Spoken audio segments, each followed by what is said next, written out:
Screaming at 7:45 in the morning, yeah, that happened. I was out by the fence checking on my horses when Karen Henderson's shrill voice cut through the calm like a siren. There she was, standing on the other side of my property line, perfectly manicured finger jabbed right at me. Phone pressed to her ear like she was starring in a soap opera.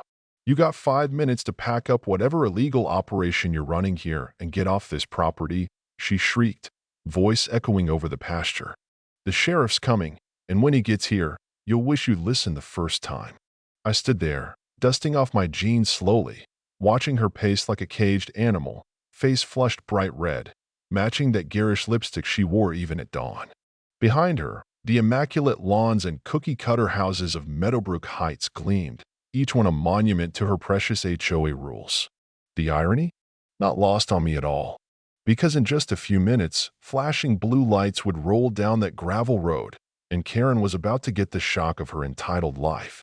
See, the sheriff she kept threatening to call? That was me. Let me back up a bit.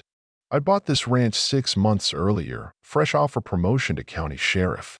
After 20 years climbing from beat cop to detective to deputy sheriff, I finally had the job I dreamed of as a kid.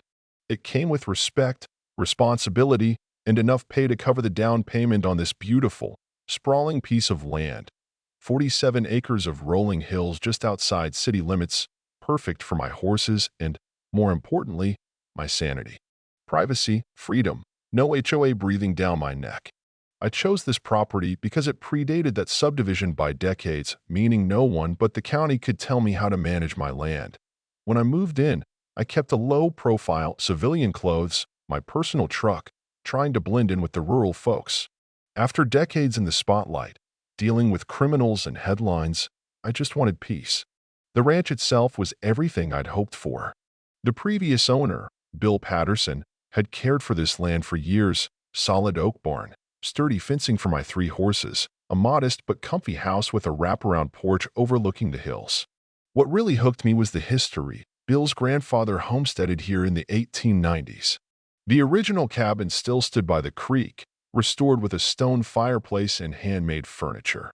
Sitting on that porch, I'd often imagine what life was like for those settlers carving out a living from this wild land. This wasn't just property to me, it was a legacy, a piece of American history I was honored to steward. Now, Karen Henderson had a very different vision. She was the self-appointed queen of Meadowbrook Heights HOA, wielding her power like a scepter over her suburban kingdom. From day one, she made it clear I wasn't welcome, not because I was a bad neighbor, but because my ranch didn't fit her picture-perfect community. The first time she came up, clipboard in hand, she told me my agricultural activities were lowering property values. I explained calmly that my ranch wasn't subject to any HOA rules. She huffed, insisting on community standards, but that was just the start. Over the next months, Karen showed up uninvited, sometimes twice a week, with fresh complaints. My horses were too noisy in the mornings. My barn needed a paint job to match her neighborhood's color scheme. I had too many vehicles parked. She even walked right through my front gate like she owned the place, dragging other board members along for inspections. When I locked the gate, she called the county complaining I was creating a hostile environment. The list got crazier. She wanted the original homestead cabin removed because it was an eyesore, demanded hedges planted to block the view of my horses, and claimed my morning feeding violated quiet hours. None of which applied to my property. I tried reasoning with her, showing deeds, surveys, county records proving my land's independence. But Karen wasn't interested in facts, only control. Her power trip escalated when other subdivision residents began taking sides. Some bought into her narrative, fearing their property values, while others, especially those from rural backgrounds, stood with me, respecting property rights. HOA meetings became battlegrounds, tensions high, with Karen unable to accept that her authority stopped at her fence line. The situation exploded last month. I came home to find Karen prowling my land with a professional camera, telephoto lens, and all, snapping pictures of my barn, horses, even the inside of my truck. She claimed it was evidence for complaints, but it was clear she was building a case to harass me. When I confronted her, she acted like she owned the place, dismissing my objections and even called 911, reporting a suspicious squatter running an unlicensed operation.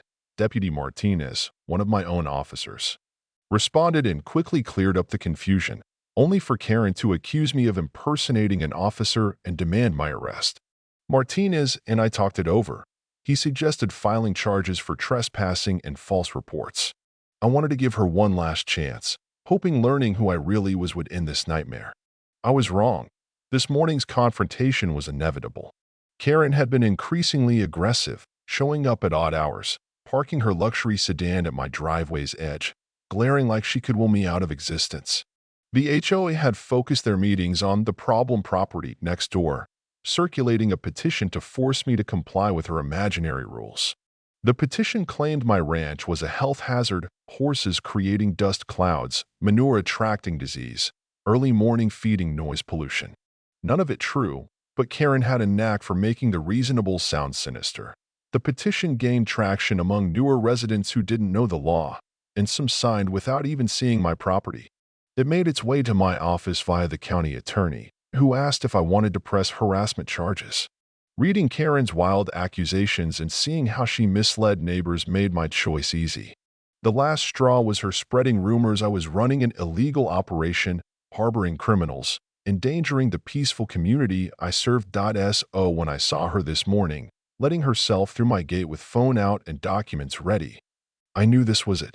I was in my usual ranch clothes, worn jeans, work boots, flannel shirt, and to Karen, I probably looked like the hired help or squatter she claimed I was.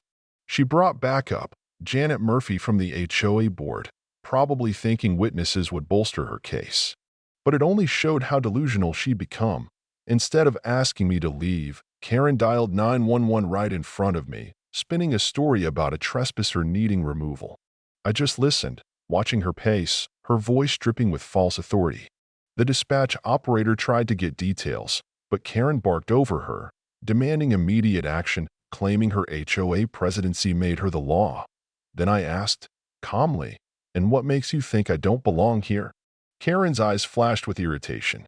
She said she knew the owner wasn't present, and that meant I was trespassing. The irony was delicious. Karen was trespassing on my property, calling the cops on me for trespassing on my own land, all while admitting she knew I was sheriff. She was certain I was just some hired hand, illegally working the place. Just then, Deputy Martinez's car rolled up.